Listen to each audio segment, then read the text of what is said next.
Bem-vindos de volta.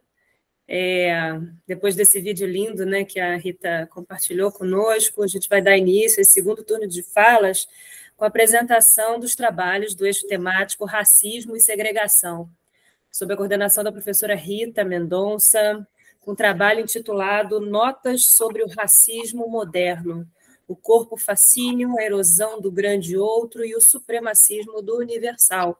Como dito anteriormente, né, a Rita é psicanalista, com notório e reconhecido saber teórico e clínico, é autora de diversos artigos publicados em âmbito nacional e internacional, e a Rita é professora, membro do colegiado de coordenação do CEPAI. Junta-se a ela nessa conversa Andréia Mares Campos Guerra, seja bem-vinda, Andréia, um trabalho intitulado Identidades Descompletas. Andréia é autora de diversos livros e artigos, psicanalista e professora no Departamento Programa de Pós-Graduação em Psicologia da Universidade Federal de Minas Gerais. Doutora em Teoria Psicanalítica pela UFRJ, com estudos aprofundados na Université de Rennes II, França. Como mediador, recebemos nosso estimado professor Carlos Eduardo Leal, doutor em Psicologia Clínica pela PUC, Rio, psicanalista e escritor com vários artigos e livros publicados, e artista plástico também, diretor do Veredas, Transmissão em Psicanálise. Alessandro está conosco como debatedor, psicanalista, Alessandro Pereira dos Santos, psicanalista, membro do coletivo Ocupação Psicanalítica da UFMG, doutor em Psicologia pela PUC Minas Gerais, pesquisador das temáticas raça, violência, criminalidade, clínica, cidade e território, pelo PSILAX, Psicanálise e Laço Social do Contemporâneo. Queridos, peço a gentileza, por favor, de atenção, os microfones desligados, e vamos começar esse debate super aguardado. Passo a palavra, então, para a professora Rita. Então, de novo, boa tarde, bem-vindo todos e todas. E eu queria marcar que esse eixo é muito importante, porque a gente está inaugurando no CEPAI, na transmissão do CEPAI, esse novo eixo temático importantíssimo, né, que é sobre segregações e racismos. Então, eu quero agradecer muito o aceite e a presença da Andréia Guerra. Muito obrigada, Andréia. Do Alessandro, do meu querido amigo pessoal, Carlos Eduardo Leal. E, como é um tema novo e os alunos não estão familiarizados, eu vou fazer uma fala mais abrangente, assim, para a colocação da extensão do problema, pelo olhar da psicanálise, e passo a palavra para a Andréia, que com certeza vai nos enriquecer muito, e depois abrimos para o debate, tá? Então, eu vou pedir um pouco de paciência, porque eu tive que percorrer muitos aspectos para fazer algo sucinto, para passar para os alunos se situarem. Tá? Então, eu vou abrir o nosso tema com uma citação do Lacan, recolhida no seu texto Nota sobre o Pai, na página 8. Abre aspas. Creio que, em nossa época, a marca, a cicatriz da evaporação do pai, é o que poderíamos pôr como a rubrica e o título geral da segregação. Cremos que o universalismo, a comunicação de nossa civilização, homogeneiza a relação entre os homens. Eu penso ao contrário, que o que caracteriza nosso século, e é impossível de dar-se conta, é uma segregação ramificada, reforçada, repartida em todos os níveis, que não faz mais do que multiplicar as barreiras. Fecha aspas. Então, a segregação, ela não é um conceito fundamental no sentido que nós entendemos da psicanálise, né? A gente encontra algumas referências em Freud, bastante atreladas à ideia de separação em psicologia das massas e na análise do eu e no mal-estar da civilização. Mas em Lacan temos várias passagens mais específicas, né?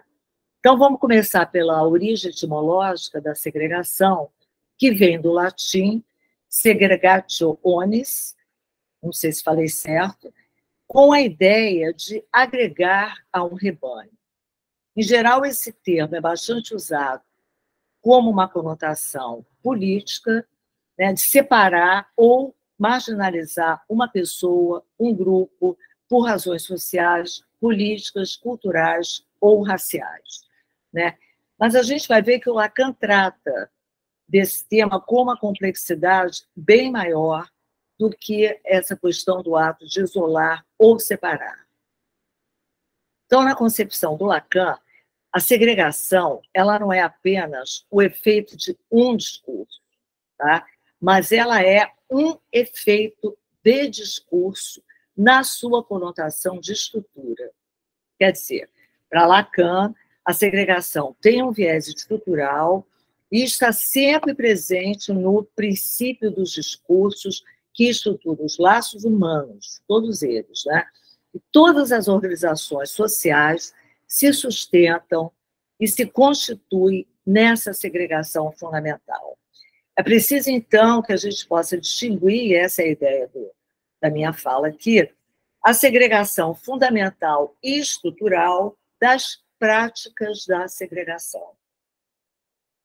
Eu vou fazer um brevíssimo percurso no ensino do Lacan, tá, sobre o conceito da segregação, para pontuar para os alunos, né? E esse conceito foi introduzido na proposição de 9 de outubro de 67, sobre o psicanalista da escola, para apontar os efeitos do discurso na ciência, da ciência, né? Nessa ocasião, Lacan evoca os conceitos, os campos de concentração nazistas, alertando para o preço da universalização, né? E ele se refere à segregação como a consequência inevitável dessa universalização introduzida na civilização pelos discursos da ciência, prevendo que o futuro de mercados comuns encontrará seu contrapeso na expansão cada vez mais dura dos processos da segregação. Bom, tem um outro texto também importante, eu poderia citar vários, mas eu me detive em 3 ou 4. Em 67 ainda, num texto chamado A Locução sobre as Psicoses da Criança, Lacan também situa o problema da época no progresso da ciência, né? Então, ele vai dizer que os progressos da civilização universal não ficarão circunscritos apenas ao mal-estar que o Freud já havia percebido, mas a uma prática cada vez mais extensa, que não mostrará logo a sua face real, mas que ocorrerá com ou sem esse nome, que é a segregação. E ainda nos questiona, né, como que nós, analistas, vamos responder a essa segregação trazida à ordem do dia com uma aceleração sem precedentes. Em 1970, no capítulo 7 do Avesso da Psicanálise, o Lacan vai atribuir a ascensão da segregação, com a sua multiplicidade de objetos, né, com a sua variedade de objetos, a uma mutação do discurso do mestre e dos laços sociais que a gente sabe que estão no comando em cada época, né? Então, o discurso do mestre sobre o domínio da ciência, através das cifras, das tecnociências, transforma os sujeitos em dados cifrados e numa gestão que eu diria que se faz sem palavras. Tá? Hoje a gente pode conversar um pouco sobre isso. Isto é, Lacan considera a segregação a partir da sua vertente estrutural e a vincula aos ideais universalizantes, sublinhando algo, a meu ver, fundamental. Ele diz, quanto mais nos movemos em direção ao universal, mais segregamos o singular. Então, esse é o ponto que me interessa introduzir para pensar na articulação da segregação com o racismo a partir da questão do um. A estrutura do campo de concentração é a grande marca da universalização produzida pelas tecnociências na modernidade, né? E é em torno desses fenômenos que visam a universalização e o imperialismo dos sujeitos que surgem os efeitos da segregação. O que faz esse ideal de homogeneização, né? Ele suprime as diferenças, visando universalizar os modos de gozo, mas, obviamente, a civilização sempre tentou gerenciar o gozo com diversas estratégias, mas, segundo Lacan, como Lacan alertou, nunca de modo tão alarmante como hoje, né? Com o discurso da ciência e o sujeito moderno, que lhe é correlato, operando um tratamento do real pelo simbólico, numa lógica sem nenhum lugar para o plural ou para o heterogêneo.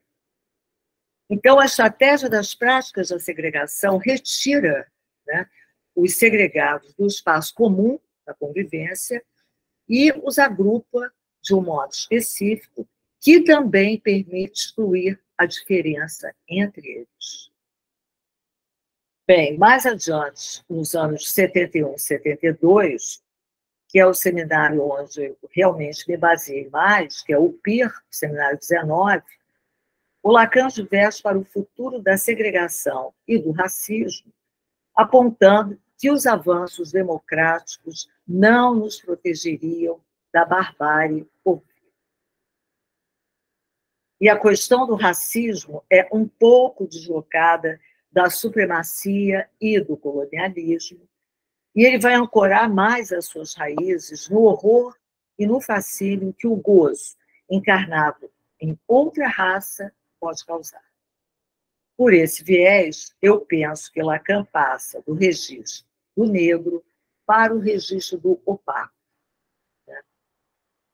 Mas, obviamente, que o fenômeno estrutural e estruturante do racismo ele está fortemente vinculado a uma tecnologia de poder político, histórico, econômico e social que visa manter intacta a dimensão estrutural da nossa sociedade, né, da sociedade como um todo. Mas, como realçou Miller, resta, entre aspas, né, alguma coisa que faz pensar que ele, racismo, não se dá só nesse nível. Essa alguma coisa são as causas obscuras do racismo, né? E é a noção da segregação estrutural que vai nos facilitar o acesso a essas causas obscuras do gozo implicado no racismo. O Miller desenvolve isso num texto chamado, vocês muitos aqui já conhecem, Racismo e Extremidades. Então, a insistência do Lacan, a meu ver, nessa dimensão do racismo, foi para reforçar que todo o conjunto humano ela comporta a rejeição de um gozo que é inassimilável, né? De um gozo perdido, efeito da não relação sexual. Me refiro também a Henrique Laurent, no seu texto, também conhecido, Racismo 2.0, onde ele esclarece que o que está em jogo efetivamente no racismo é um choque de gozos e a vontade de normativizar o gozo daquele que está deslocado, e tudo isso em nome do bem desta pessoa. Né? Então, é a bondade que está em jogo. Né? Então, encontramos a raiz da estrutura do acontecimento que inscreve o racismo na lógica do laço social, já descrita em Freud, né? A partir de uma primeira rejeição pulsional como uma forma de racismo. Eu vou fazer um breve percurso para quem não está familiarizado, que em 1915, né, quando Freud articula a fundação do psiquismo ao mecanismo de expulsão a partir do ódio estrutural, ele deixa uma boa orientação. Né? E no seu texto, A Denegação, de 1925, ele formula o movimento inaugural do psiquismo ao abordar a constituição do eu, a partir daquilo que o eu expulsa ou admite dentro de si. Essa expulsão primordial é a condição para a constituição do eu, a partir do que foi recortado e expulso. Assim, o eu, por um fato de estrutura, incluirá sempre um ponto de desconhecimento do que é não eu. E foi essa operação, nada simples, né, que levou Lacan a criar o neologismo ístimo como um exterior íntimo e Freud a afirmar que o ser humano não é uma criatura branda nem cordial, né, pois há nele uma agressividade residual que, quando está relacionada ao ódio, visa o real no outro, podendo abusar e espoliar o seu próximo. Bem, Lacan endossa essa perspectiva, afirmando que o mais próximo é o meu gozo. E com a sua aproximação do gozo, né, surge essa insondável agressividade diante da qual eu recuo e retorna contra mim. E o ódio e a segregação presentes nessa expulsão que funda a alteridade primordial podem retornar como ódio à diferença. Né? Então, esse é o fundamento da hipótese de Miller, segundo a qual a raiz do racismo é o ódio ao meu próprio gozo. Né? Como já propôs Lélia Gonçalves, no Lugar do Negro, o texto do Freud, de 1925, é uma boa bússola para se pensar o racismo na cultura brasileira. A marca do racismo brasileiro, diz Lélia, ou o racismo por denegação, nega o que expulsou de próprio na sua Constituição, operando a partir do mecanismo de denegação. Portanto, como diz Lohan, não se trata do choque de civilizações, mas de gozos, com a rejeição do gozo diferente do meu e a promoção da minha afirmação como humano. Nessa lógica do laço social, do colonialismo e da escravização, para alguém se tornar humano, é preciso que o sujeito que foi rejeitado pelo seu gozo diferente o rejeite também e assimile a minha, e se assimile à minha maneira de gozar, esta sim, legitimamente humana. Né? Então, a meu ver, a leitura de Lacan da Austócia freudiana esclarece como a segregação visa separar e exterminar todos aqueles que representam o inominável instituído pela Austócia. É nesse ponto de enlace da segregação com o desejo obscuro de morte do segregador que se revelam, a meu ver, as causas obscuras do racismo. Entretanto, né, Freud também mostrou que Austócio não é o mecanismo todo da constituição do sujeito, né, mas sim o binômio Beyarron e Austócio. Né? Austócio, com a expulsão dos elementos que afirmariam, né, o impossível de la língua, e a Beyarron como um sim que o sujeito concede à vida através do que chega a ele pela via da linguagem. Né? Bom, a Chilean Bang, em Crítica da Razão Negra, situa a raça e o negro como um delírio europeu que fundamenta a lógica colonial do poder. Ou seja, o negro é uma invenção colonial sustentada por um gozo. O que me remete a uma passagem de Lacan, no Seminário 19, na página 226, 227, tá? Quando ele profetiza a escalada do racismo, dizendo que a civilização patriarcal parece consumada, mas há uma nova religião, a do corpo. Esse ponto me parece crucial. Vou citar o Lacan, que diz o seguinte: quando voltamos à raiz do corpo, se revalorizamos a palavra irmão, saibam que o que vem aumentando, que o que ainda não viu suas últimas consequências e que se enraiza no corpo, na fraternidade do corpo, é o racismo. Bom, aqui Lacan denuncia claramente, no choque dos gozos, o retorno aos fundamentalismos religiosos como apelo a um Deus unificador. Né? Então, o Lacan propõe no texto do Tempo Lógico e a asserção da certeza antecipada, na página 213, Ele propõe uma lógica para articular o sujeito ao outro social, que, resumidamente, se dá em 3 tempos, que eu achei importante trazer aqui, que é um primeiro tempo em que um homem sabe o que não é um homem. Ele só nos diz se o homem sabe o que é um homem, né? No segundo tempo, os homens se reconhecem entre si. Extremamente perigoso, né? Porque qualquer traço facilmente pode ser transformado em raça. Essa é a questão. E o terceiro ponto, o sujeito afirma ser um homem com medo de ser denunciado pelos homens de não ser um homem na medida em que ele não goza como os outros, né? Então, essa lógica está na origem de todo o laço social e no gozo do racismo, né? E aqui o crime fundador não é o assassinato do pai, obviamente, mas a vontade de assassinato daquele que encarna o gozo que o rejeita, né? Por isso que sempre surgirão novos objetos do racismo, né, de acordo com o outro social. Mas em todos existe a presença dessa recusa, que é um domínio possível da barbárie, né? Então, no fundo, nem se trata de mudança de objeto, né, mas da mudança, que eu não vou entrar aqui, porque seria um outro desdobramento da teoria do Lacan, que é a mudança do semblante. A gente também pode discutir aqui.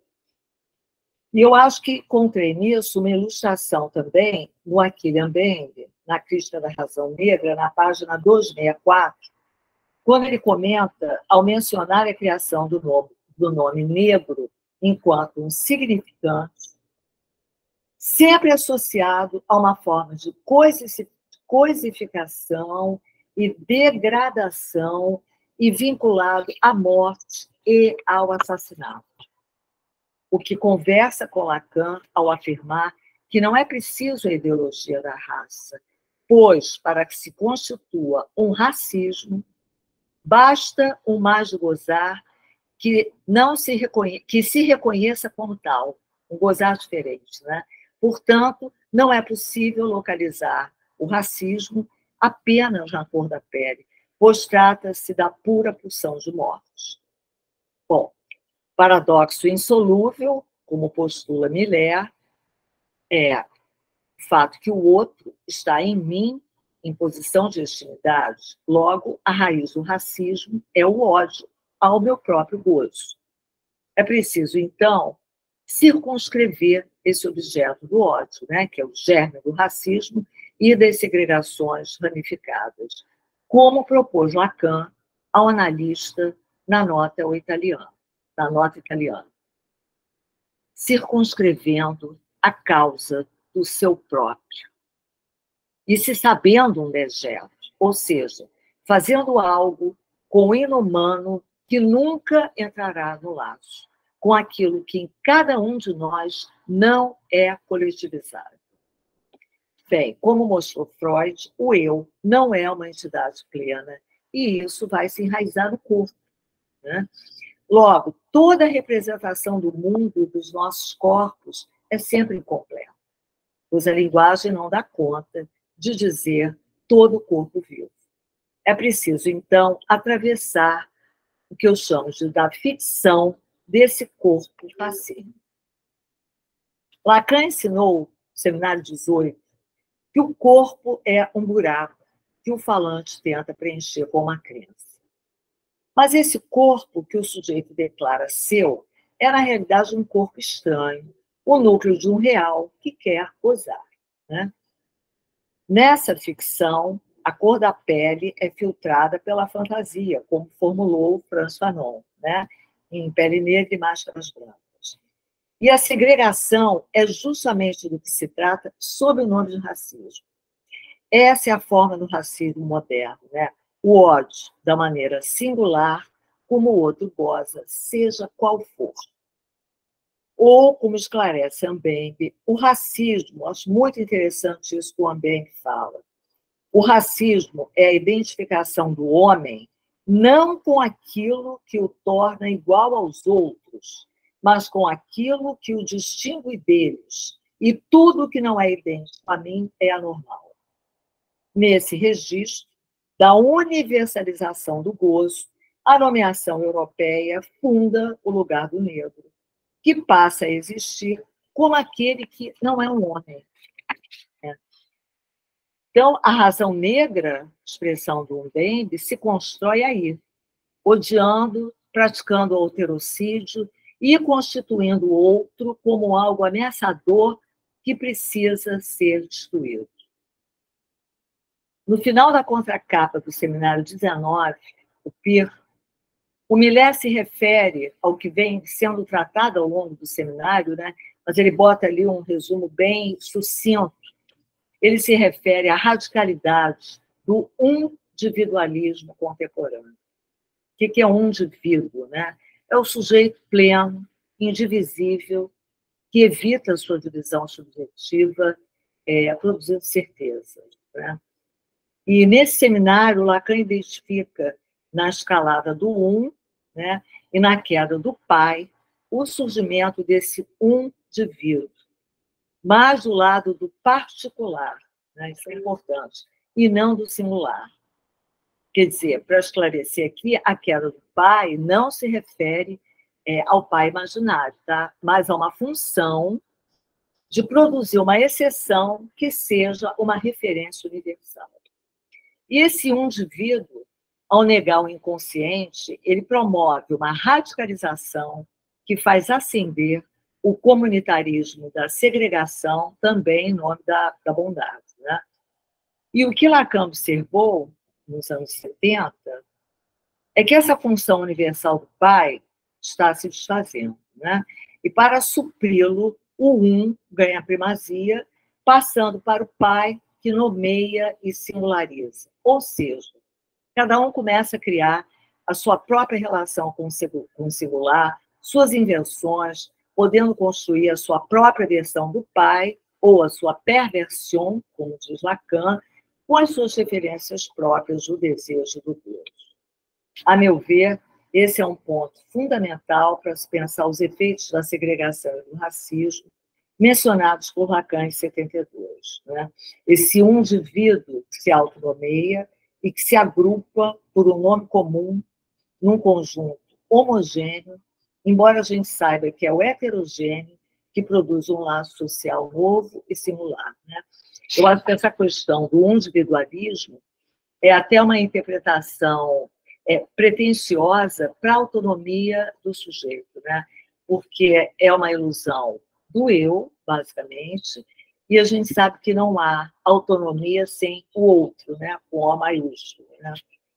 E creio que o singular nos interessa mais, né? A psicanálise, porque é por ele que os objetos do sujeito circulam no fantasma, né? Ou seja, é a singularidade que permite recortar a prevalência singular do objeto para cada pessoa, né? Já o particular diz respeito ao modo de gozar comum, né? Que permite fazer comunidade e rejeita os que não estão conformes como uma barreira protetora da fragmentação do universal. Né? A partir daí, me parece que o que vai se enraizar nos corpos é o racismo, a segregação e a rejeição de um outro nome, de uma outra comunidade, e tudo em nome da bondade. Né? A psicanálise, que se orienta pela singularidade do um a um e pela existência do inconsciente, né? Obviamente, ela não se exclui do laço social com seus pares, né? Estamos aqui.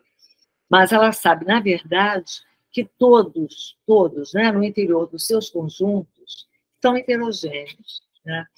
Então, embora a experiência de uma análise seja sempre pelo objeto A, pelo singular, né, e pela diferença absoluta de cada um, a modernidade parece se interessar mais pelo particular, que se assemelha e que faz e que permite fazer comunidade, né? E parece que a consequência desse comunitarismo produz um aumento do racismo e da segregação. Né? E ainda no seminário 19, a partir da evaporação do pai, o Lacan prevê o racismo dos irmãos. Né? Então, o irmão seria o nome desse conjunto no qual as pessoas se reconhecem a partir de um nome e se identificam numa determinada categoria, né? Na conferência Segregação versus Subversão, a Marlene Bruce considera o racismo dos irmãos bem diferente do anterior, que era baseado na apropriação econômica dos bens ou até de um território, né? E hoje o racismo ligado a esse comunitarismo sobrepõe a produção do particular sobre o singular, o que conduz a um novo racismo, o dos irmãos, cada um numa comunidade bolha, né? E me parece que o conceito do sintoma com TH do último ensino do Lacan não se refere ao particular, muito pelo contrário, né? Não se refere àquele que agrupa e que classifica o sujeito, né? Mas um só falante, né? Então, esse eu acho que é o viés subversivo da clínica do sintoma com TH, né? Ele vem para nomear o celular, o singular, ele vem para nomear o que existe fora de toda e qualquer classificação. Então, recorro de novo a Mbembe, na Políticas da Inimizade, que ele considera o século XXI marcado por escravos sem senhores e senhores sem escravos, ambos alimentando os lucros e sem a possibilidade de revoltas. E ele realça que a luta de classe, que era inseparável da luta de raças, ganha novas variedades de racismos, que não precisam mais do fenótipo para se legitimar. Desse modo, me parece que se a fantasia do conceito de raça, que encobria o oco do ser, né, da identidade do ser, perde o sentido, longe de impulsionar o mundo sem raças, acaba impulsionando o velho projeto classificatório e segregador, apoiado no corpo fascínio, mencionado por Lacan no Seminário 19, como uma nova religião. Bem, a gente sabe que o Lacan entra na psicanálise com o estado do espelho, mas o mistério do corpo falante atravessa todo o ensino do Lacan, né? Na medida em que a ciência avança, o que a gente verifica? A decadência do ideal do eu e a assunção do eu ideal e do super-eu, né? E uma ampliação do império das imagens, né? Mas não mais reguladas pelo império da linguagem, mas pelo império da escritura científica que visa modificar o eu ideal, né? Então, a meu ver, trata-se da obsessão pelo determinismo mecânico que sustenta a imagem do corpo na ilusão de substância que faria o indivíduo. E é o que indica Lacan no Seminário 23, ao dizer que o falacer adora o seu corpo, né, como única consistência, porque crê que o tem, né? Mas, na realidade, o corpo sai fora todo instante.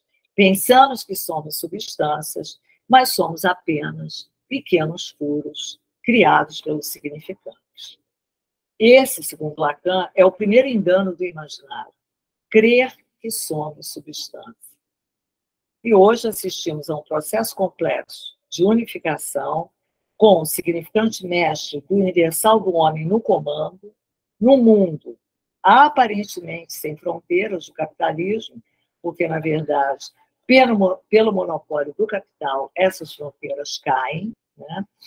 É o que mostra o discurso capitalista. E esse processo anda de mãos dadas com novos balcões de diferenças, na vontade de matar, literalmente, aquele que encarna o gozo que eu rejeito, como disse Miller, né? Então, essa é a armadilha no racismo moderno, né? O desejo imaginário de fazer o e o impulso para o universal. Importante destacar também, como aponta Silvia Almeida, que o racismo estrutural e estruturante tem um sintoma. Vou falar rapidamente só para tocar nesse ponto, que é o de naturalizar o branco, né? É o que Cida Bento situa no cerne do racismo. O pacto estrutural e institucional da branquitude, com a ideia de uma cor normal e universal, a branca. Esse pacto de branquitude, produto de um passado colonial e escravocrata, é uma das principais engrenagens do sistema capitalista, onde o que está em jogo é a supremacia branca, numa relação de poder de um grupo sobre o outro. Cida demonstra como a noção de raça foi forjada com o branco como referência central e universal, e o diferente como algo ameaçador, né? Um delírio que encontrou ressonâncias nos ideais narcísicos de domínio e de purificação. O que a psicanálise tem a dizer sobre isso, né? Bem, diante da orientação segregativa proposta pelo discurso do mestre, da ciência e do capitalista, é fundamental que a psicanálise atue através da subversão desses discursos, prezando o singular e o direito ao sintoma, né? A gente sabe que o Lacan falou do discurso do capitalista, né, que ele não colocou como um discurso, mas colocou como discurso da psicanálise como o único que não seria dominante, né? E Freud, por outro lado, ele nos legou um saber fazer com o lixo da ciência, com os restos, e a não recuar diante do horror, pois o mais horrível e o mais imundo é justamente o mais humano, né?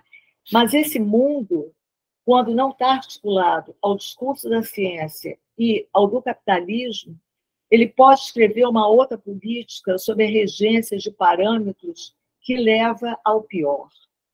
Algo como um delírio higienista que, no fundo, me parece atrelado à fascinação de um gozo de reduzir o sujeito a uma máquina, a um chip. Talvez pela nostalgia de uma natureza perdida, cuja perda é o real. E aqui eu vou lembrar a etimologia da palavra fascista, que nos oferece algo bastante interessante. Faces significa feixe de varas amarradas ao redor de um machado. Em Roma, os faces eram usados para punir quem desobedecia à lei. E a palavra fascinação também deriva desse mesmo radical faces. Então, parece que esse fascínio pelo mecânico é algo que vem de longe, considerando que, em 1748, Lametrie escreveu O Homem e Máquina num delírio que visava reduzir o sujeito a uma máquina, cujo modelo final seria o autômato. Não vou detalhar aqui, mas Freud também se referiu a esse fascínio no seu texto Unheimlich, né? Observando uma espécie de fascinação por uma boneca-máquina que teria uma aparência tão humana que poderia ser confundida com uma pessoa, né? A pergunta que eu me faço é: por que será que essa figura do autômato purificado, tanto peço licença para fazer um trocadilho, tanto nos faz cena, né? O jeito humano? Bem, podemos verificar, penso eu, a origem dessa fascinação na imagem especular do espelho do Lacan, produzida pela relação que temos com um do nosso corpo. Engodo que se enlaça ao trágico, como vimos na ideia do corpo-povo de Hitler, e em tantos outros regimes totalitários, como uma salvaguarda do delírio do um. E o ódio e a segregação são seus grandes operadores, até o extermínio de qualquer alteridade impura. A psicanálise mostra que o ódio é um resíduo que está no início de toda identificação. E não existe... Desculpe interromper a senhora, nós ainda temos dois trabalhos para apresentação, poderia se encaminhar para o final? Vai ser, já está sendo, tá? Obrigada. Bom, então, deixa eu resumir aqui. Estou querendo dizer que o ódio está na origem da identificação e da relação com o outro, e que essa raiz permanecerá na posição fundamental com relação ao outro, né? E que talvez desconsiderar esse fato da estrutura seja um sonho impossível da histérica, né? Queria dizer também que a luta contra o racismo, né, eu acho que implica na construção de uma sociedade mais digna e plural, na renúncia do gozo e dos seus privilégios, né? Exatamente dessa textura social onde se instalou a dimensão estrutural do racismo. Vou pular aqui, depois a gente volta. Vou comentar aqui, como propôs o Miller, o verdadeiro tratamento dos restos não ocorre pelo ideal de nenhuma universalização comunitária, mas com o saber fazer sobre os restos, né? Sem isso não há salvação, e brevemente na questão do 1 a 1 da direção da cura, que eu acho que é muito importante, porque há uma certa via séptica, né, que propõe o viés da desidentificação e que me parece bastante equivocada e selvagem, né? Porque acredito que a identificação do sujeito negro com a sua negritude ou com questões e lutas sustentadas pelos movimentos negros são inegociáveis sob pena da negação da identidade negra em troca de uma identidade universal de humano, de um universal humano. E eu penso que apenas o ideal superegóico pensa viver sem identificações, sem cair numa errância metonímica, né? A cor do corpo é real e imutável e não se submeterá a isso. E aqui eu acho que cabe uma distinção que podemos deixar para o debate, a identidade como algo do indivíduo, do particular e produtor das segregações e do racismo, e a identificação dizendo respeito ao S1 singular dos sintomas de cada um. Tá? Então, é isso. Está no tempo, Natália? Foi, conseguimos. Obrigada, professora. Passo a palavra para a professora Andréa Guerra. Obrigada, Natália, Rita, pela bela aula. A gente já podia falar, ficamos por aqui hoje. Foi uma grande apresentação, mas especialmente agradecer ao Silas, ao Júlio, parabenizar o CEPAI pela promoção desse encontro de hoje, e principalmente, vou colocar o cronômetro aqui só um pouquinho, e principalmente ao Carlos Eduardo e ao Alessandro, que toparam conversar com a gente. Eu não vou tomar tanto tempo, mas pensei em começar falando para vocês de uma experiência recente em que, numa equipe interracial de psicanalistas, mesmo com todos os estudos, escritos, movimentos antirracistas, militância e lutas das quais eu participo, eu ainda escorreguei numa estrutura que é muito violenta, que é a da branquitude. Eu estava com 3 pessoas negras, eu branca, numa intervenção em que a gente foi chamado porque a instituição estava sendo acusada de racismo. E a forma como eu me apresentei foi assim: eu era a única branca dessa equipe. Eu e minha equipe, o que cria uma gradação. Eu e minha equipe, abaixo de mim. Obviamente, eu não vi que fiz isso na hora, nem que isso era parte de um circuito que cria um pacto narcísico, a partir do qual eu alimento um privilégio que eu tenho de graça, por ser uma mulher branca. Na sequência, a resposta transferencial, eu vou mudar um pouco a história, seria, vamos supor que uma das pessoas mais importantes dessa instituição que estava sendo acusada de racismo tivesse um nome assim, sei lá, Eduardo I. A resposta transferencial dessa pessoa poderosa foi assim: primeiro e guerra, né, Andréia? Dava para a gente fazer uma dobradinha. É um homem branco. Desculpa, André, ficou cortado. Primeiro guerra, é isso? Por exemplo, vamos supor que ele se chamasse Eduardo I e eu me chamo Andréia Guerra. Então, qual foi a forma como o amor transferencial apareceu?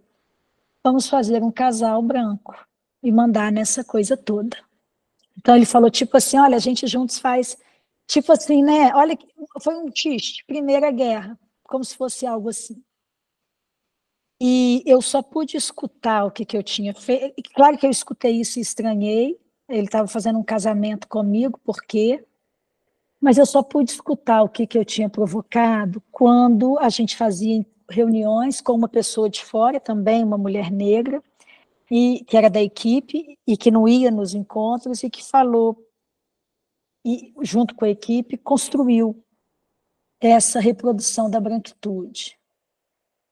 Por que eu começo com essa minha experiência e esse meu lugar? Porque definitivamente eu não sou uma pessoa desavisada do racismo, da minha branquitude. A minha experiência com o meu corpo e o acúmulo de privilégios já vem de longa data. E ainda assim, esse ano, isso aconteceu. Claro que a gente não está falando só de raça, quando a gente fala de uma estrutura que hierarquiza corpos. Mas a raça não é uma contingência, nem uma particularidade. A raça estruturou a economia moderna ocidental. Como? Inventando uma hierarquia em que negros ou primitivos eram incapazes, inferiores, exóticos, até um pouco hipersexualizados, né? A gente sabe que o sexo atrapalha a civilização a progredir. E com essa invenção, que foi primeiramente validada pela religião, existe um concílio de 100 anos, que nasceu na Europa do século XVI e terminou no século XVII, em que haviam dois grandes grupos, um que defendia que os indígenas ou povos primitivos originários das terras ocupadas eram seres com alma, e outro grupo filosófico e religioso que defendia que não, eles eram seres sem alma. E essa não é uma discussão religiosa, essa era uma discussão econômica, porque se eles tinham alma, eles eram gente, se eles eram gente, eles eram donos da terra. E de outro lado, enquanto rolava em Roma essa discussão, as Américas eram ocupadas militarmente, e nascia uma série de estruturas em que colonizadores, colonos que habitavam a terra, no caso do Brasil, a gente teve algo muito peculiar na história do mundo, que foi uma colônia abrigar um império, isso só aconteceu com a gente.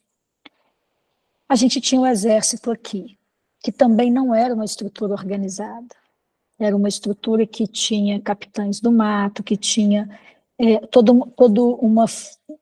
onde se forjava toda uma hierarquia, mas que já existia ali quem podia matar e quem devia morrer. As milícias são herdeiras dessa tradição de uma polícia legitimada, mesmo que ela não seja exatamente a polícia braço do Estado moderno, que com o direito penal forja aliança capitalista. Por que eu estou falando disso? Porque em 2019, na América Latina, no nosso país, 80 tiros foram disparados por engano por militares contra o carro do músico negro Evaldo Rosa, que foi morto na frente da família dele. Em 2020, antes do Natal, Paulo Arronese assassinou a facadas na frente das 3 filhas sua ex-esposa, a juíza Viviane Amaral, em condomínio aí no Rio de Janeiro. Nesse ano, houve 1.350 feminicídios. Só esse da Zona Sul ganhou o jornal e ficou sendo reproduzido na nossa mídia. Em 2021, o Brasil foi o país que mais matou pessoas trans. Em sua esmagadora maioria, quem morreu foram as mulheres trans. Só 5 homens trans morreram nesse ano. Em 2022, Genivaldo Santos é morto asfixiado após ser preso em viatura por agentes da Polícia Rodoviária Federal em Sergipe. Não preciso falar da cor dele. Em 2023, o país testemunha uma chacina em Brasília, curiosa, de 10 membros da família da cabeleireira Elisamar da Silva, porque tinha terra em disputa. Então eles decidiram matar a família inteira para não ter herdeiro. Desde os anos 80, vocês viram agora, no início do ano, os povos originários Yanomami sofrerem com doenças facilmente combatíveis, muito raro uma pessoa morrer de diarreia, para eles é uma rotina, desnutrição e contaminação de mercúrio por conta do garimpo em sua reserva. Se a cada 23 minutos um jovem, homem, negro, periférico e pobre é morto, 8 mulheres são estupradas a cada, quase que ao mesmo tempo. Quase todas elas têm de 10 a 13 anos, a gente não pode nem chamar de mulher, né? Talvez a gente tenha que chamar de crianças. Quando eu pensei em falar de identidades descompletadas, eu fiquei tentando encontrar um nome para dizer como que é ser branca, mulher, psicanalista. Eu sou classe média, acho que até classe média alta, né, num país como o Brasil. E convidar vocês a pensar como viver junto. Me parece que o desafio do século XXI para o psicanalista não é fazer a boa clínica que a gente faz há né, já há mais de um século, mas é não recuar diante da política. Talvez a psicose, num período de uma hiperracionalidade do mundo moderno, com a queda das grandes narrativas no século passado, tenha feito a gente pensar na razão. E me parece que o desvelamento da estratégia colonial nesse século faz a gente não recuar diante da política. Como introduzir a política na teoria psicanalítica e na nossa praxis. Para isso eu volto a uma experiência que eu também vivi num coletivo interracial, em que, fazendo uma intervenção em um quilombo, a gente foi recebida assim. Psicólogo aqui só atrapalhou a vida da gente. A gente chegou lá, né, como psi. E foi quando uma das mulheres que compunham essa equipe interracial de psicanalistas começou a falar da história quilombola dela, que por aquilo que alguns psicanalistas chamariam de identificação imaginária, reduzindo esse laço simbólico ao identitarismo, falou assim: eu também sou quilombola. Só que a minha terra é bem maior que a de vocês, porque é numa zona rural. Era uma mulher preta retinta, psicanalista. E a partir dali, algo pôde circular em termos de uma palavra que pode ganhar lugar. Por que eu digo isso? Porque parece evidente que qualquer um pode falar. Mas ainda numa outra experiência interracial, numa outra instituição, que é uma moradia universitária de uma universidade pública, onde muitos suicídios estavam acontecendo, meu colega de mesa, Alessandra, perguntou: gente, como que o racismo acontece aqui? Tem alguma coisa a ver o racismo com esse número tão alto de suicídios? E o psicólogo branco, Alessandro vai se lembrar, falou assim: não, nunca apareceu.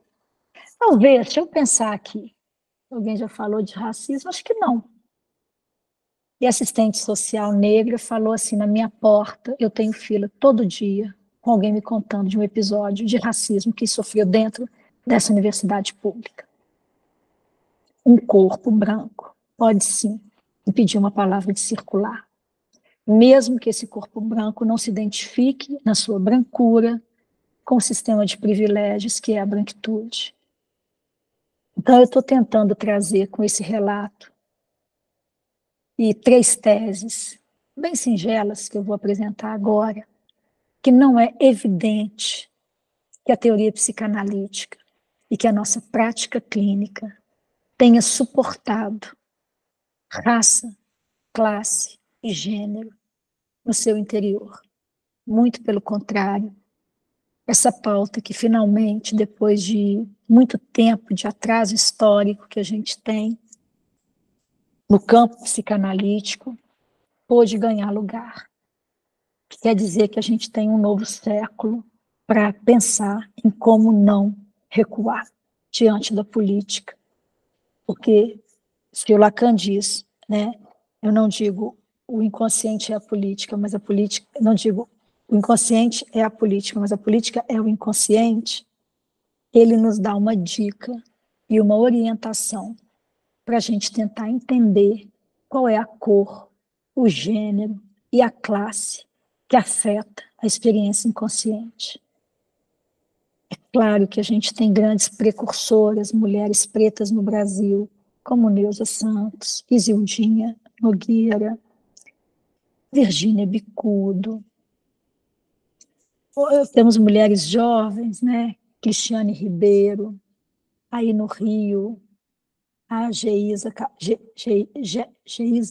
acabou de defender também, Alessandra aqui em Minas, tem feito trabalhos acadêmicos, Renata Mendonça também tem pensado essa incidência na clínica, e o Ocupação Psicanalítica, que é um espaço que pesquisa, produz, difunde e clinica a partir desses marcadores de raça e colonialidade, tem feito um esboço de hipóteses e produções, né? A gente acabou de lançar o livro do Ocupação Psicanalítica, tá na N-1. A gente tem tentado pensar o que seria um terceiro Lacan, o que seria o Freud hoje, se ele tivesse nascido na periferia do sul global. Ele era um judeu na Europa, então a gente pode pensar que ele poderia ser uma mulher negra no sul global. Tudo isso me fez pensar, a partir da posição de mulher branca, que a branquitude tem ao menos 3 pontos, e que eu queria trazer hoje para vocês, que organizam uma estrutura contra a qual a gente precisa produzir resistência, não inconsciente, no sentido clássico da clínica, mas contra a força. O que são essas 3 teses? A primeira eu encontro numa indiana que se chama Seshadri Crooks, Desiring Whiteness. Ela escreveu um livro que se chama Desejando a Branquitude. Quase toda a bibliografia da branquitude ela é anglofônica. Na França, a gente tem 2 autores que já trabalharam o tema, muito pouco. Espanha também, 2 livros, 4, que a gente achou mais 2 mais recentes. Às vezes na Europa, às vezes na Espanha, às vezes na Argentina e Colômbia, que a gente achou. Numa pesquisa sobre branquitude e psicanálise. A Seshadri Crooks, ela vai, e eu acho que a Rita já trouxe no Brasil, Cida Bento e Lia Schuckman são... Cida Bento acho que é o marcador 0, né? Quando no Brasil, Iraí Carone, que orientou a Cida Bento, e a Cida Bento criaram, né, fizeram um livro de psicologia social e branquitude, e depois, agora, esse ano, a tese da Cida Bento virou livro. E a Lia Schuckman também, que é uma referência na psicologia social. Mas na psicanálise não é bem assim. A Seshadri Crooks, ela vai propor que o mestre moderno, vocês vão se lembrar, o discurso do mestre é o quê? Eu tenho um significante mestre, ou um conjunto de significantes mestres que agenciam um discurso. Como? O que é agenciar um discurso? É produzir um movimento de gozo autorizado, circunscrito, mediado, contido. Então, esse S1 agencia um discurso que organiza um sistema dentro do qual, simbolicamente, um corpo pode gozar, fora dele ele já está fora da norma, e se dirige a um outro, que é o saber decorrente dele mesmo, é quase que um pleonasmo. O produto disso é um gozo, um modo de gozo muito específico, cuja verdade é o sujeito dividido que porta. O que a Seshadri Crooks propõe? Que a branquitude é um S1 da civilização moderna. Porque se a raça foi o que organizou toda a possibilidade da economia capitalista, isso aconteceu graças à subalternização de algumas raças supostas, sub-humanas, em relação a esse S1 mestre, que é a branquitude. Essa é a primeira tese, ela é só isso, ela não é nada complexa, mas no dia a dia, habitualmente a gente que é da psicanálise tem uma preocupação e não ser nem ontológico, nem ôntico. O que quer dizer não ser ontológico e não ser ôntico? Não ser ontológico quer dizer a gente tem muito medo de essencializar o sujeito do inconsciente. Falar, o inconsciente tem cor. Não, o inconsciente não tem cor. Mas as pessoas têm cor. E existe um índice que produz a ideia de que ser branco é ser limpo, puro, racional. E ser negro pode ser o avesso disso. Por isso a branquitude precisa da negritude. E ser ôntico, que é outro medo que a gente tem, é da gente derrubar a estrutura e colocar o cotidiano, a rotina, as instituições, particularizando as estruturas, como se houvesse uma estrutura universal. Mas é no cotidiano que as pessoas sofrem, porque são mulheres, porque são trans, porque são pretas. Então, a gente não tem que ter medo, a meu ver, da ontologia, né, ou da dimensão ontológica ou da dimensão ôntica. A gente tem que se posicionar para olhar essa rotina de como que os corpos são habitados por sujeitos falantes dentro de uma estrutura discursiva. E se o S1 agencia, todos nós, isso tem um efeito. Então, sem medo da ontologia e da dimensão ôntica das instituições, entender que o S1 é branco, é o S1 da branquitude, organiza uma perspectiva. Segunda tese. Quando o S1, e eu estou entendendo que a branquitude está lá, mas ela carreia uma série de outras subalternizações. Cis e trans, homo e hétero, bi ou assexual, rico e pobre, maduro e imaturo, aqueles que têm acessibilidade e os que não têm, capacidade e incapacidade, e aí a gente tem uma série de declinações outras. O segundo ponto, eu vou mostrar para vocês na tela, só para vocês se lembrarem, porque pode não estar fresquinho na cabeça de vocês, é a decorrência lógica dessa primeira tese. Já estão vendo a minha tela? Alguém me diz um sim, por favor, que eu não vejo vocês. Sim, André. Obrigada. Vocês vão se lembrar do esquema óptico do Lacan, que vai fazer o quê?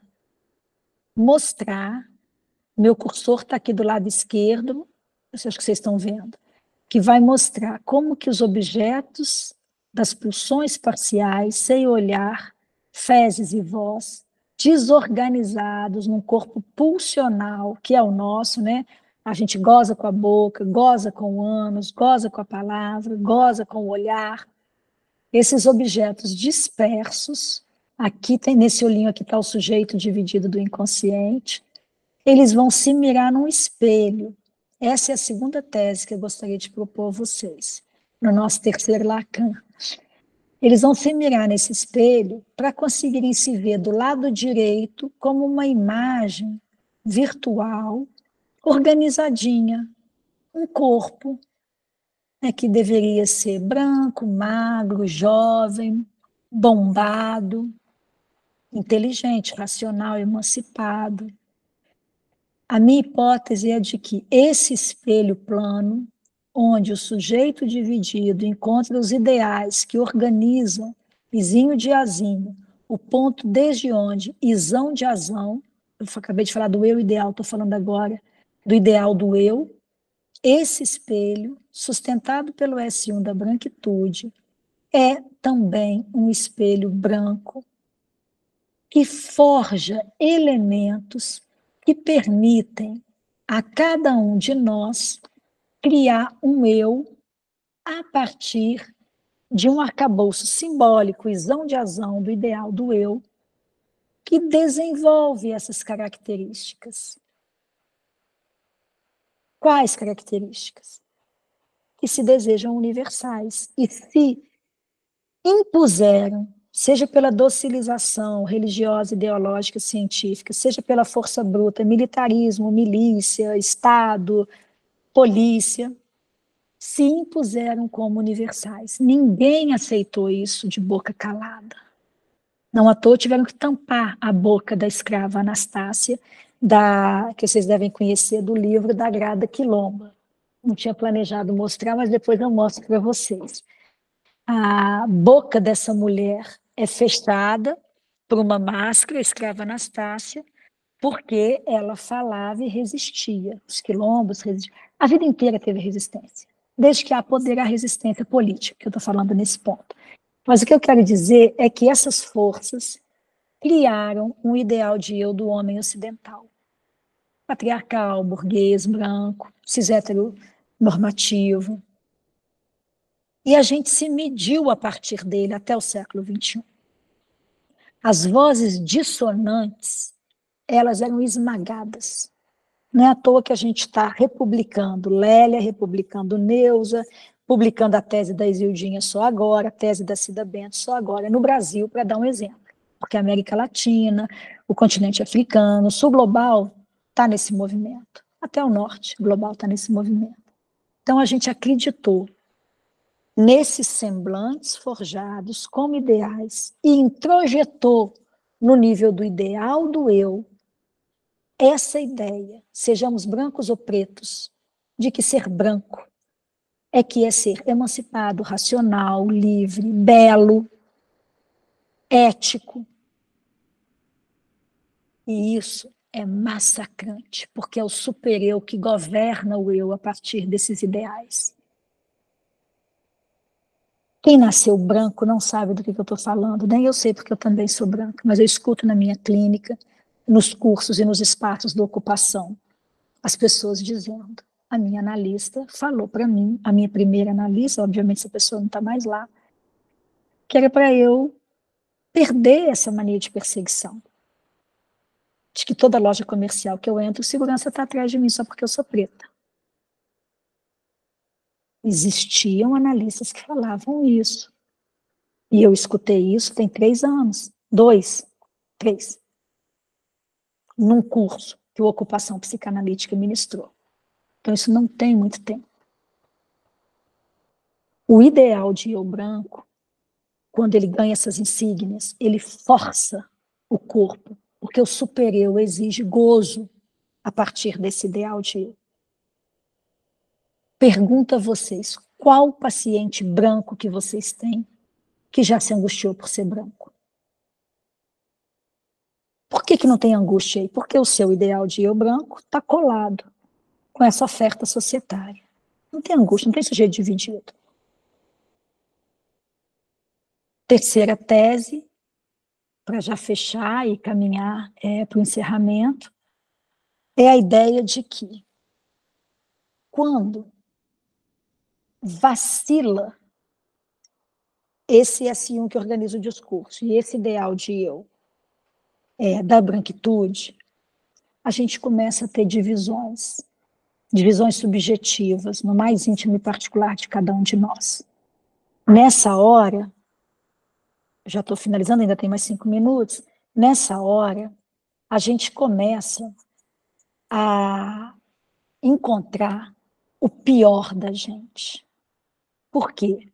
Porque o efeito de racialização que a gente tem com a estrutura discursiva e com esse espelho plano da branquitude é a certeza de que o nosso pior está fora da gente. Por quê? Porque a estrutura discursiva localizou um ideal com o qual todos se identificam e projetou para fora desse ideal aquilo que é o resto. Aquilo que Rita traz, que Mbembe diz, do grupo que pode morrer.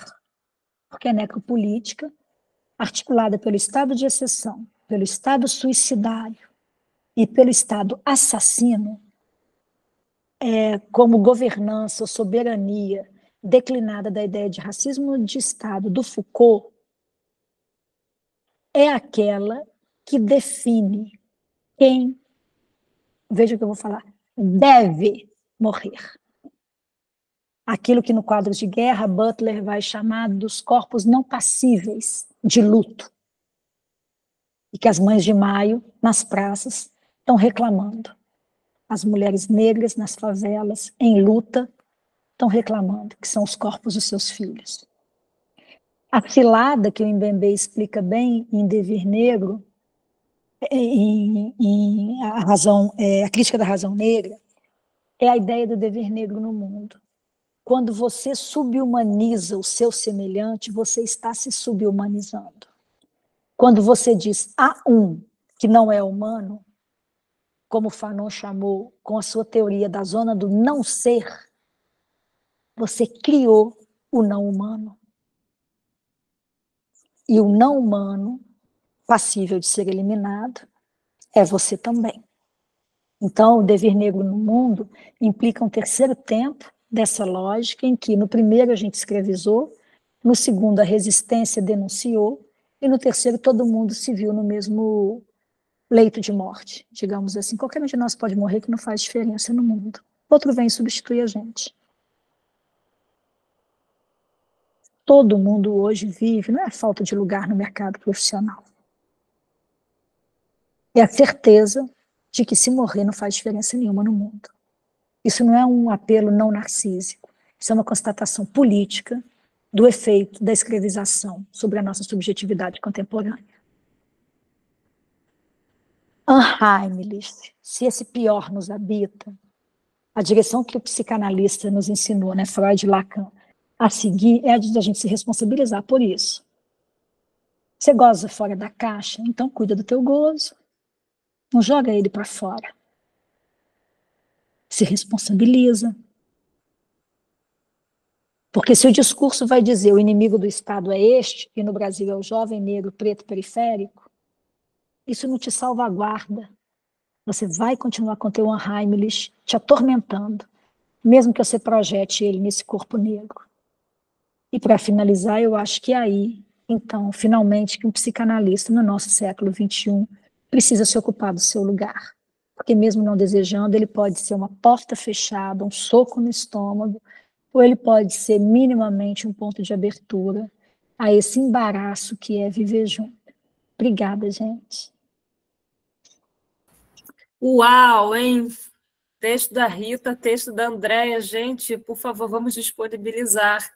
Passa a palavra agora para o Alessandro. Antes de passar a palavra para o Alessandro, Natália, eu, como mediador, queria fazer 2 pequenos aportes aí, convocados pela Rita e pela potência da palavra, né, da Rita e da Andréia. O da Rita me soou uma frase que é do Seminário 18, em que Lacan diz: o ódio é o único sentimento lúcido. E aí vou deixar vocês com essa frase. E isso me parece conversar com o que a Andréia traz, que é muito potente, que é a violência da branquitude, que abole a palavra do outro. E esse depois do pai, o pior, né? Que isso é estrutural na gente. Quando você começa a sua fala e diz eu escorreguei, eu lembrei de cara de um filme que eu revi recentemente, chamado Era Uma Vez na América, que é maravilhoso, do Sérgio Leone, né? Em que o menino que está fugindo junto com um amigo de um outro gangster, ele é baleado nas costas e, caído, ele diz para o amigo, que é o Robert De Niro: desculpa, né, eu escorreguei. Ou seja, ele não correspondeu às expectativas do outro, do amigo. É isso. Deixa essa nota de mediação aqui entre as 2 falas. Obrigada, professor Carlos. Professor Alessandro, com a palavra, por favor. Boa tarde. Agradeço o convite, né, para estar aqui como debatedor. E eu entendi que sobrou para mim a condição de ser lacaniano e operar no tempo lógico em função do tempo que temos. Falarei brevemente, porque também entendo que é preciso ser breve, a partir de duas falas muito impactantes. Eu queria extrair o que, para mim, traduz ou aproxima o ponto central dessa conversa. Quando o André coloca uma pergunta, como viver junto? E o outro, quando a Rita traz a questão da segregação e do não humano.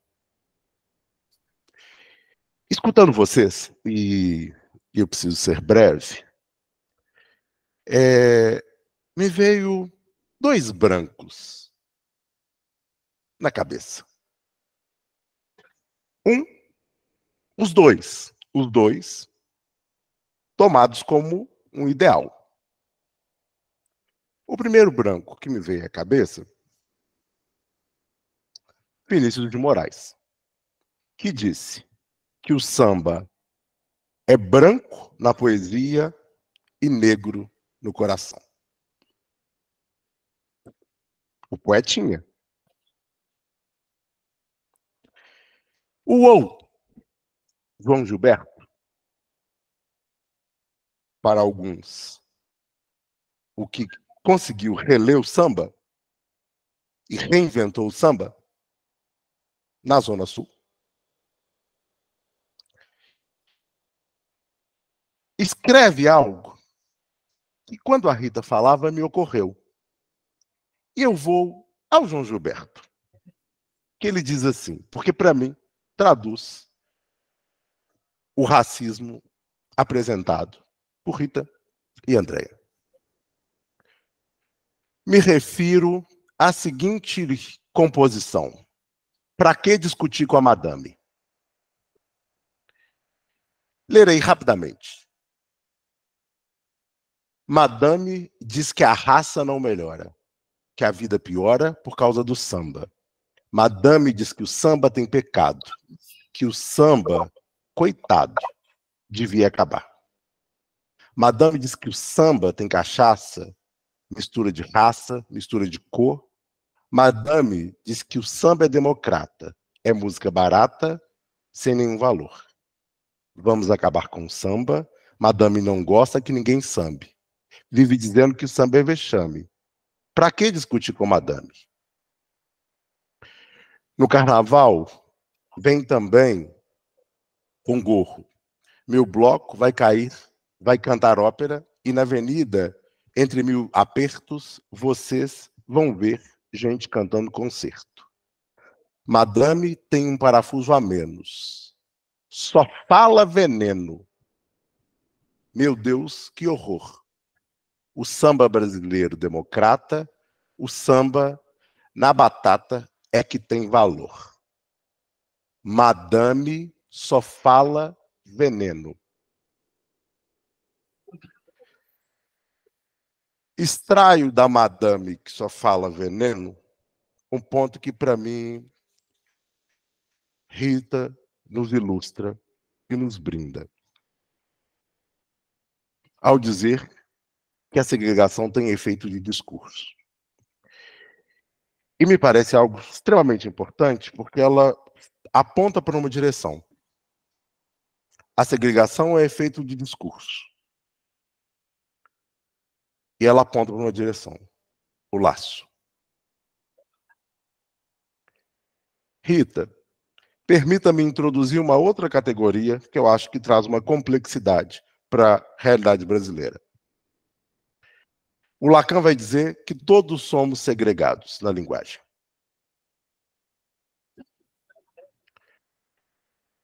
Esse universal, ele é perigoso na psicanálise. Me lembro recentemente de uma discussão sobre o racismo entre psicanalistas e a afirmação era essa. Gente, mas todos somos segregados. Somos, mas não somos iguais. Na realidade brasileira, me parece que a cor da pele incide a segregação dentro da segregação. E qual a categoria que eu queria trazer para conversar com o que você nos trouxe, Rita? O real. Porque me parece que na realidade brasileira e no racismo à brasileira tem um ponto do inominável que se impõe.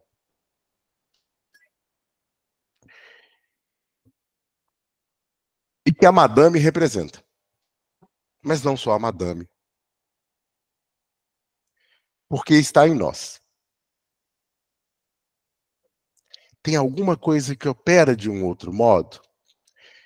E aí, para avançar nesse raciocínio, porque a Rita traz um ponto que eu acho que é muito importante, a ideia do universal, e como que a ideia do universal ela é falaciosa, porque há um apagamento do singular.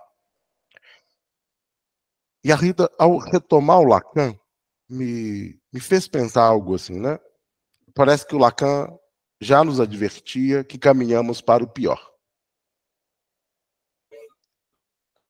E eu coloquei duas perguntas assim. O que freia isso? E como que a gente faz um furo nisso? Por que eu coloco essas duas perguntas? Porque o samba tem que deixar de existir? Porque esse bando de gente aí que gosta de samba goza de um jeito que eu não gozo.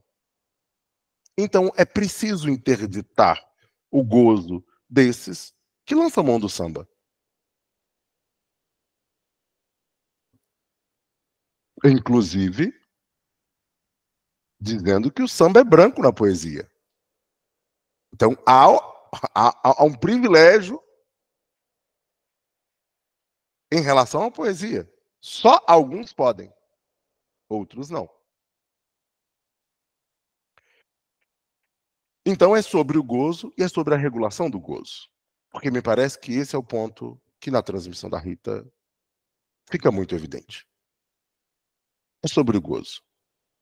E quando a André coloca uma pergunta, como viver junto, a gente está falando sobre o gozo. Tem alguns que não podem gozar. É regular e eliminar.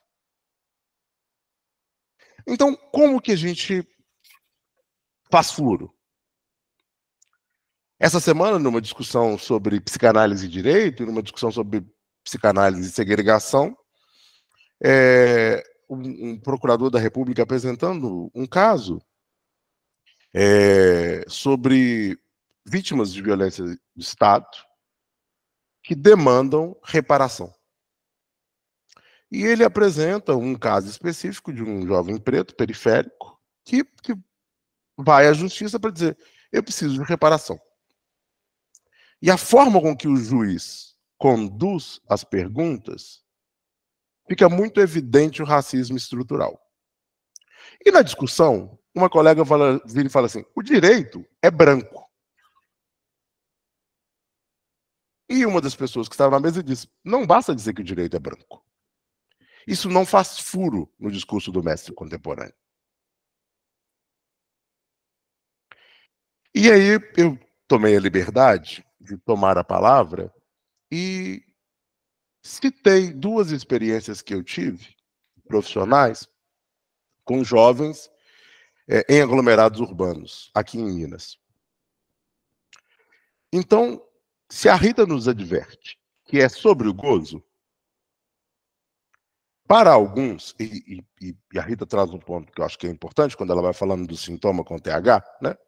Um só falante, ou seja, tomar a palavra e a partir da palavra se produz algo de singular. Só que para alguns, o microfone está fechado. A regulação do gozo é mutar o microfone.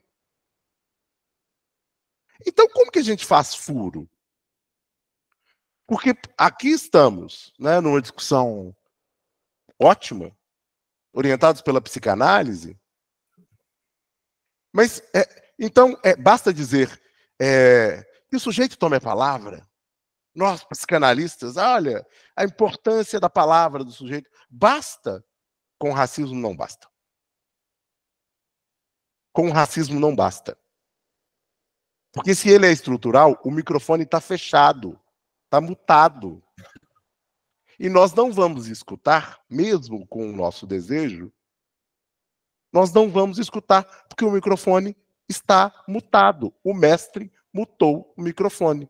O mestre disse, você não pode gozar.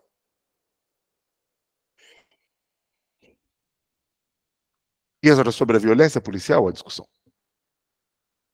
E citei 2 exemplos que me parece que fazem um furo. E trago esses 2 exemplos para dialogar e colocar para o debate isso que o Lacan nos adverte. Vem aí o pior. 2 exemplos. Rapidamente. Uma intervenção que pude acompanhar de jovens envolvidos com a criminalidade, em diálogo com a Polícia Militar de Minas Gerais, falando sobre as abordagens e os excessos das abordagens nos aglomerados urbanos. Fui convidado para articular com jovens e a polícia um debate. Desse debate, saiu uma sequência de atividades e uma proposta que eu fiz foi pensar a formação dos policiais. A partir dessa intervenção, foi criado em Minas Gerais o primeiro centro de treinamento para as polícias militares de incursão em aglomerados urbanos. A minha intervenção foi dizer que quem vai falar sobre abordagem são os jovens. Ou seja, tem que desmutar o microfone para dizer um analista deve intervir no circuito de gozo produzido pelo racismo. É um dever ético. A segunda intervenção, ainda nesse campo, a partir da repercussão dessa ação, fui convidado pela Polícia Militar de Minas Gerais e me dirigi ao Estado-Maior, que é o órgão máximo de gestão da corporação, para pensar uma formação e uma intervenção na formação de policiais. Fui convidado para construir um centro de treinamento na Academia de Polícia Militar de Minas Gerais. E essa intervenção foi concluída e a minha ação concluiu quando 20 jovens de aglomerados urbanos, de bermuda, chinelo, boné, foi para a Academia de Polícia Militar com seus corpos e com seu microfone para dizer: é preciso agir de um outro jeito. Por que eu trago esse ponto? Porque me parece que não basta dar a palavra. Dar a palavra é manter o que Andréa nos adverte: a branquitude. Porque na nossa lógica é o branco que deixa falar. Desculpa, Alessandro, é o branco que tem microfone. Só isso. Não é nem aberto ou fechado, não tem microfone. Desculpa. Ótimo. Por quê? Porque, como a Rita traz, o ódio, a diferença, tem a ver com o espelho. O espelho que a Andréa traz e faz um giro importante. Então, me parece que o que a gente está dizendo aqui é sobre o gozo e o acesso ao gozo. Essa me parece a marca da segregação, mas essa me parece a pura ilustração do racismo brasileiro. Então, me parece importante fazer uma torção. Preto Zezé, uma liderança política importante, faz uma fala, intervenção, que me pareceu bastante interessante.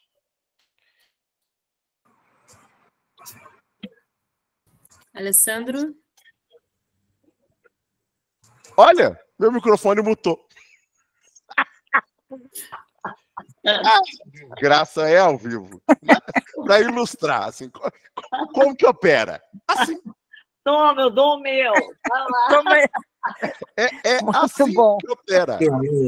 A desgraça Alessandro, opera assim. Ué. vou aproveitar esse humor para pedir para você concluir, só porque a gente precisa Em dar respeito ao tempo. outras mesas, ok? Eu falei que ia ser lacaniano e estou na IPA, né? Estou aqui.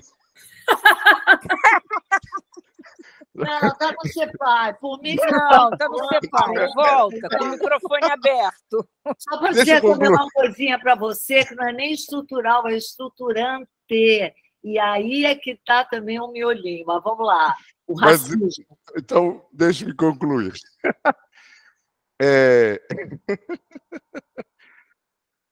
Então, tem nesse, né, para mim, um ponto central, e já vou concluir então, com a questão do gozo e da regulação do gozo. Que a Andréia traz uma coisa que eu acho super importante, quando ela diz assim, raça não é uma contingência. E quando a Andréia falava, me fez pensar em algo importante. Para nós da psicanálise, contingência não é uma coisa qualquer. Contingência porta algo super importante para a invenção. As invenções, elas se dão a partir de uma determinada contingência. O que me parece que a Andréia nos adverte, já que raça não é uma contingência, é que a lógica do racismo opera exatamente no controle, na tentativa do controle das contingências. Então não tem invenção. Perfeito. Não há algo novo. Essa engrenagem racista opera para não haver contingência. Então não tem novo, não tem subversão. Não tem microfone.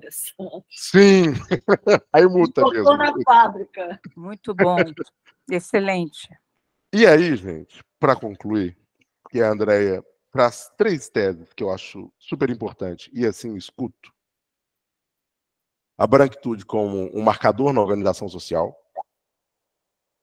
o espelho branco e a necessidade de fazer vacilar esse ideal. E quando o Carlos Eduardo diz que o ódio é um afeto o mais lúcido, me parece que eu concordo com você, Carlos. E com Lacan, é porque ele tem objeto muito bem definido. E a fala da Rita e da Andréia, para mim, ilustram isso. Tem um objeto muito bem definido. E a partir daí, destrua o objeto, acabe com o samba. Desculpa, mas não com a música, por favor. Por favor. Mas não com a música.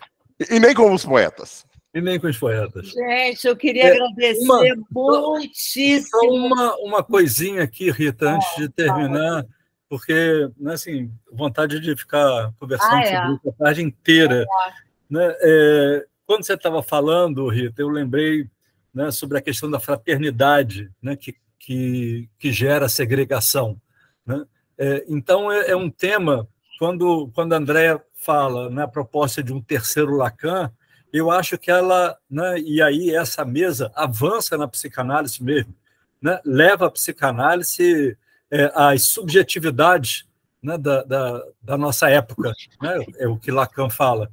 Né? Então, como ficarmos juntos sem causar essa fraternidade que gera segregação? Isso. Talvez aposte a aceitar Então, eu vou diferença. eu vou passar uma dica que não deu tempo de eu falar, mas assim, já que o Alessandro introduziu bem recortadamente a questão do real, como furar essa bolha, no pior, o Lacan não é lá muito otimista não, viu, Alessandro? Me parece, porque ele diz que, diante da inexistência do outro, sempre haverá uma tendência a comunidades e ao particular. Então, a saída, a meu ver, o que eu pude entender, seria de uma irmandade discreta, como ele se refere, né, André? Ele se refere a essa irmandade discreta, que é onde, vamos dizer assim, onde as diferenças possam conviver num coletivo com singularidade. Mas ele fala de uma irmandade, não racismo entre irmãos, numa irmandade discreta. Então, quem sabe isso aí seja as bases de um terceiro Lacan.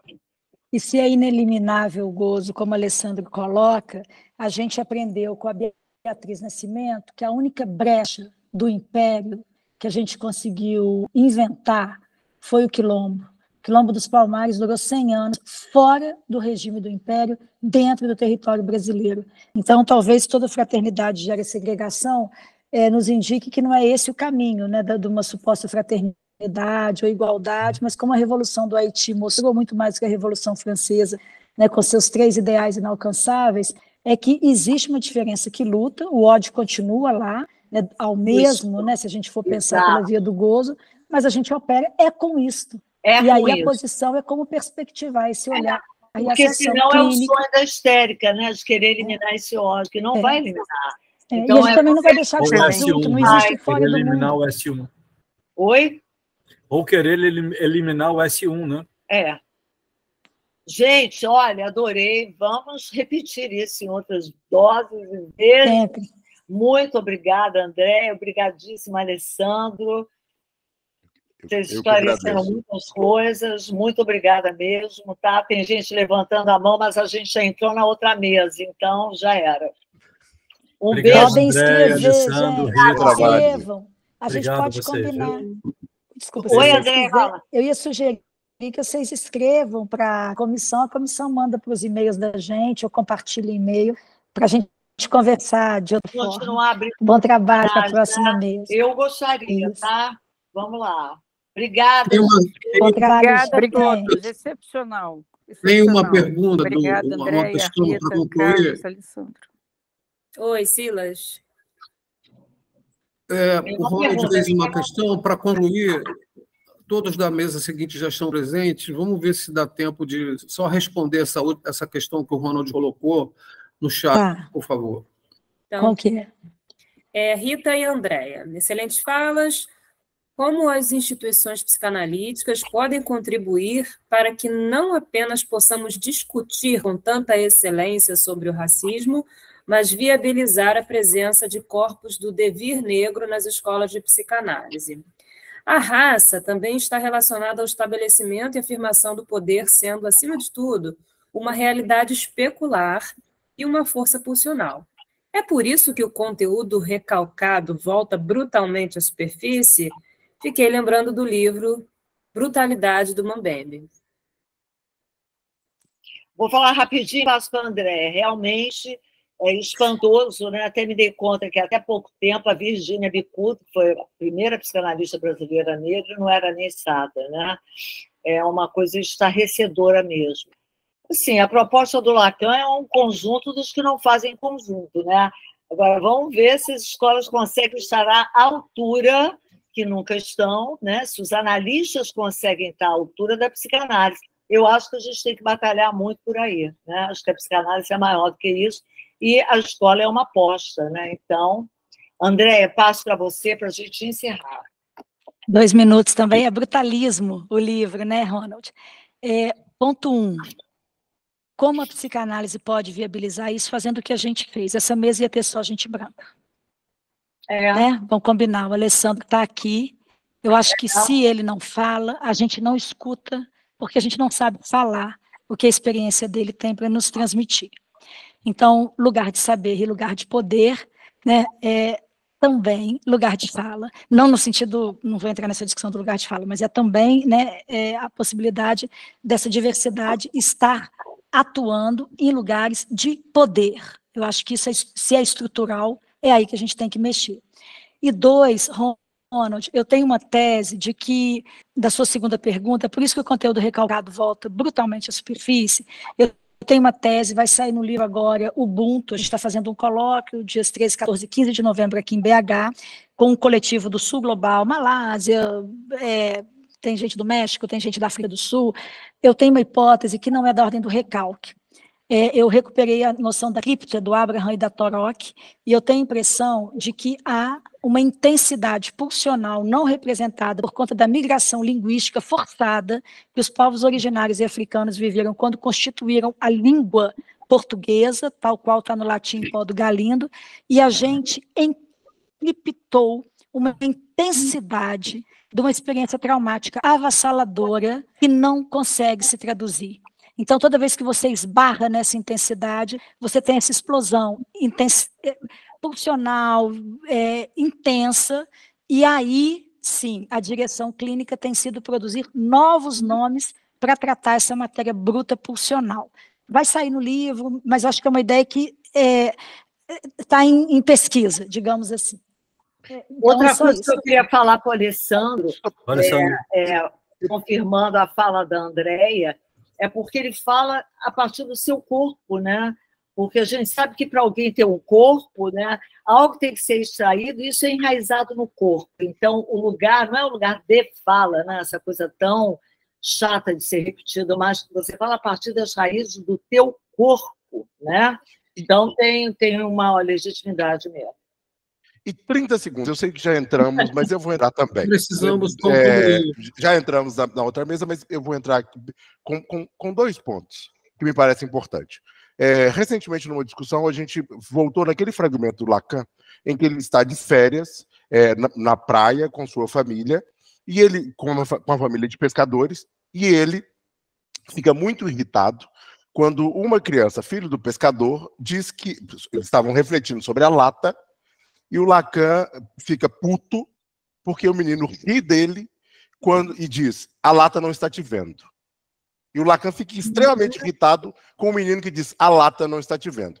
Recentemente, num evento de uma instituição de psicanálise, de uma escola, eu disse: se o Lacan ficou puto porque a lata não estava vendo ele, imagina se ele fosse preto. Talvez ele entendesse Neuza. Imagina se ele fosse preto. Ronald, deixa eu te falar um negócio sobre as escolas. Entra.